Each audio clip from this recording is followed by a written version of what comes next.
Hey everybody, it's Ian the Offkilter Crafter. I hope you're having a great day today. It is time to wrap up October and begin November, but before we get into November, let's talk about what happened in October. That's right, it's time for my monthly recap. And guys, I know I've said for the past couple of months that I've been busy, but boy, have I been busy. The beginning of the month feels like such a long time ago, so let's talk about everything that I did in October. Starting off the month, I had the chance to go see Becca's quilt hanging up at the Virginia State Fair. And I'm going to be honest, guys, it feels real weird to say that. I am so used to the Texas State Fair, and honestly, it's a huge fair. So to finally see a different state's state fair, it was culture shock, I guess, would be the best way to put it. It was very different. Not bad, just different. And it was incredible to see how it operates because if you've been to our Texas State Fair, I can't say our anymore. If you've ever been to the Texas State Fair, you know that there is Big Tex, and he's kind of the icon of the State Fair of Texas. So it felt really strange not to see him or have a lot of the fried foods. There are, of course, some, but it seems to be a lot smaller selection than what I'm used to in Texas. So it was definitely a culture shock for me. But we got to see Becca's quilt along with all of the quilts hanging up on display, and that is a big difference between the Texas State Fair and the Virginia State Fair.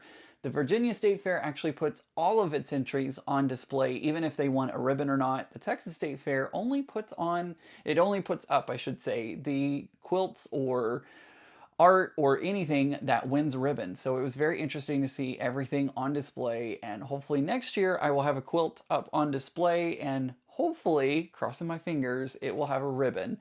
But this year wasn't about me, it was about Becca, and I am so proud of her. I could not be more proud of her. In fact, when we found out that she had won a ribbon, I screamed. I think I accidentally made her scream because I scared her.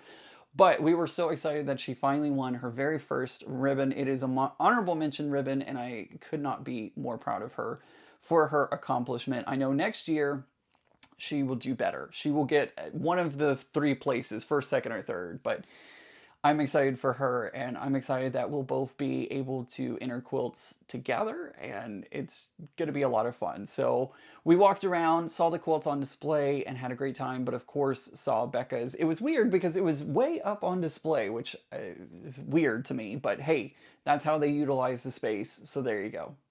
After the State Fair of Virginia, we actually had another quilt show to attend. It was the Cabin Branch Quilters Guild, and they have a show that they put on every year, or maybe it's every 2 years. I'm still getting used to the cadence of things around here. But anyways, they had a show on display, and Becca and I both put quilts into the show. I put 3 quilts into the show, which felt pretty awesome that I arrive in Virginia and I already have entered a quilt show.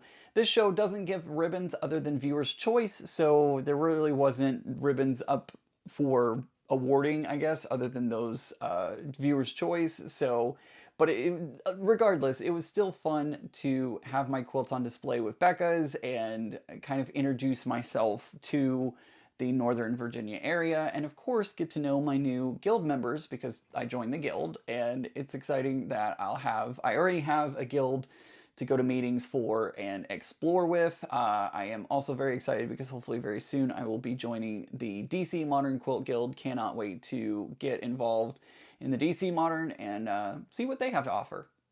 One of the biggest things that I have been tackling this month is getting my apartment all set up. As many of you know, I have a basement apartment, and it's all about getting that space set up the way that I want it and making it my own. And of course, one of the things that I wanted to do was put up the My Queen quilt. Try saying that 5 times fast.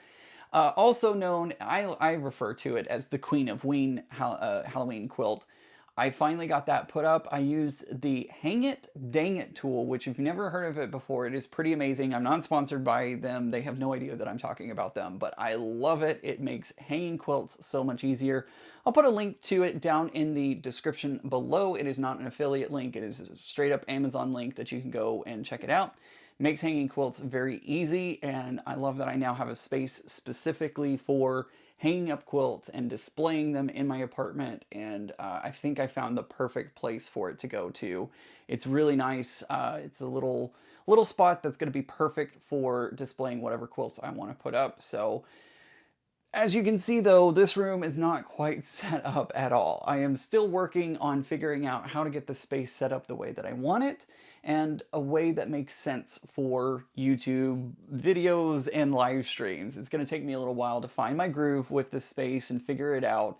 Mary is going to be coming into town here in a month or so, I think it is, and so hopefully she can kind of help me figure out what the space is going to look like. I got a sewing desk that I can use, but I mean, the space is a little weird. If you watched the podcast, you saw a photo of what it looks like. So it's a little bit of a weird space to work with, but I'm excited to get it set up and figure out how to best utilize this space. Now, it's been very exciting getting everything set up, and FlexiSpot actually reached out to me and asked if they could send me a little housewarming gift because they knew I needed a new chair. So they sent me this chair in exchange for talking about it here on my channel, of course. So thank you very much to FlexiSpot for sending me this chair and sponsoring this portion of the video. Are you ready for a chair that works as hard as you do? Meet the FlexiSpot C7 Ergo Office Chair Series. Designed to keep you comfortable, productive, and supported throughout the day. The C7 features an ergonomical backrest with adjustable lumbar support, perfectly contoured to align with your spine. Whether you're tackling a big sewing project or sitting through back-to-back meetings, you can count on the FlexiSpot C7 Ergonomical Office Chair Series to reduce the strain and keep your posture in check.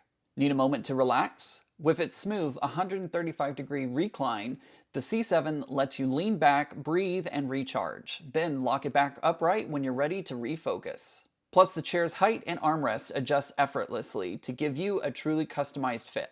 You'll stay cool and comfortable even during long hours at the sewing machine thanks to the C7's breathable mesh design.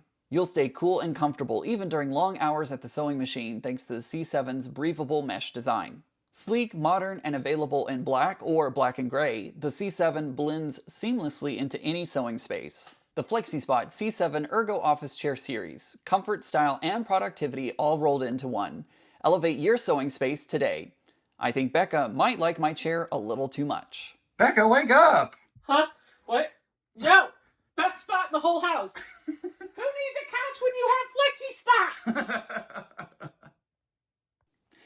Now, also in October, Becca and I launched the Offkilter Podcast, and guys, I cannot thank you enough. You have made it a smash success. I can't believe how many subscribers it has, how much watch time it has already. It is a brand new channel, and already it has been just overwhelming with all of your love and support for what we're doing on that channel. If you haven't checked it out, I'm going to put a link to it down in the description below, so make sure to go check out the podcast. We drop podcasts about twice a month, every other week or so. So make sure to go check that out. We talked about, first of all, moving. That was the very first one, was how to move with a sewing space and as a sewer and all that. We also talked about, in our second episode, sewing spaces. I talked about this space right here. So make sure to go check out those podcast episodes that are already available and look forward to some more fun. Again, guys, cannot thank y'all enough. It has been so much fun getting to spend some time with Becca and have these open conversations about sewing, and of course going in a million different tangents because ADD, it happens. But it's been so great to hear all of your comments. We do read all of your comments, just haven't had a chance to respond to each and every one of them. But thank you guys. I mean, genuinely, from the bottom of my heart, thank y'all for making it such a huge hit. Now, about mid-month here in Northern Virginia, I finally got to see something that I've always wanted to see. It's been on my bucket list that I haven't really had the chance ever to see in Texas. Texas, of course, is very far south in the United States. So I never get to see the Aurora Borealis. Even some of the northern states, like, it doesn't always make it very far into the United States. So wasn't it a treat to be able to see the northern lights? And it made me absolutely giddy to see the sky. Now, I will say that the pictures that I'm showing on the screen are a lot brighter than what was actually with the naked eye. I could tell in the sky that it was kind of pinkish red and that there was stuff going on. It was a little bit brighter than normal. It wasn't just the normal dark sky. But of course, the camera picks it up way better than the human eye does. but still, I could not believe my fortune in that I got to see the Northern Lights. And of course, I still want to go see them in Alaska or Northern Europe or somewhere. Still on my bucket list to see them bright and bold. But this was a great start and definitely a very warm welcome to the Northern Virginia area. About midway through the month, Becca got a Pro Stitcher for her long arm, the Amara, the Handy Quilter Amara, and I kind of love it.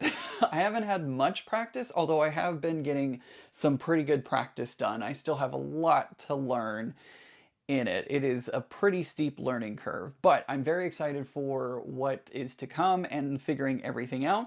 I've actually had the opportunity to work on 3 quilts so far, with many more on the way. I just need to find backings for them is what it is. But I had the chance to work on the, what was it? The Something Like a Jelly Roll. I did finish that one. In fact, that was the very first quilt that I put onto the long arm to work on, and it came out beautifully. I still think it is kind of a weird quilt. It's a weird size. It doesn't make sense, but I'll figure something to do with it. It was a good practice quilt to work on, and yeah, I'm still not sure what I'm going to do with it, but I'll figure it out. Next up, I worked on this Hot Mess Express, which is all scraps left over from the Mad Hatter's Tea Party quilt that I worked on, and a few other scraps of Tula Pink fabric that I had, and I really wanted to just do something fun on it. So I actually found some hearts to use on that quilt, and I think it came out perfectly. Although I'm still getting pleats, and I need to work on being able to get a flat quilt. This one had some fullness to it, and unfortunately there are a few pleats that got quilted in, but it's not going to be a show quilt. It's just going to be a nice back of the couch quilt, or, you know, something like that. I still think it looks pretty good, and I'm happy with how it came out. Lastly, I had a Halloween quilt to work on, and of course I had to do some kind of Halloween design for it, and it still needs a little bit of work. Obviously, none of these quilts have binding on them yet, so I need to do that. But I am getting closer to getting these quilts finished out, which is awesome because having a pile of quilt tops is kind of intimidating. So I'm very happy that I'm starting to work on that pile and get it worked on and smaller. But yeah, it's pretty fun to be able to work on my own quilts now, and I'm so thankful that Becca lets me come over and hang out and work on these quilt tops and get that pile a lot smaller. So there you go. That is the wrap up on October. Had a lot going on this month, and it feels like I have moved mountains with how much has gotten done, but yet there's still more to do. I'm excited for new opportunities, and of course, I'm so excited to continue working on the podcast as well with Becca. It's just been so much fun, and this has been such a creative time for me. Cannot wait to see what that creativity produces and makes in the future. I also am very excited because I finally have my Tula Pink irons. I know, I'm ready to use this. I'm ready to get this space set up so that I can use all of the things and keep producing lots and lots of fun content and quilts. So thank you guys for being along with me on this journey, and I am excited to see what November brings, including what Thanksgiving and Christmas are going to look like now that I'm no longer in Texas. But it's going to be great no matter what. Thank you guys for being here today. And of course, thank you for watching the videos, giving it thumbs up, liking it, subscribing it, all the things, all the things. It's overwhelming. But thank you guys so much for being here as always. And remember guys, normal is just a setting on the dryer. Bye.